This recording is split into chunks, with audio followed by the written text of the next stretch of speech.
बिस्मिल्लाहिर्रहमानिर्रहीम।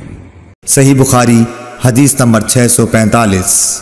हज़रत अब्दुल्लाह बिन उमर रज़ियल्लाहु ताला अन्हु से रिवायत है कि रसूल अल्लाह सल्लल्लाहु अलैहि वसल्लम ने फरमाया कि जमात के साथ नमाज अकेले नमाज पढ़ने से 27 दर्जा ज़्यादा फजीलत रखती है।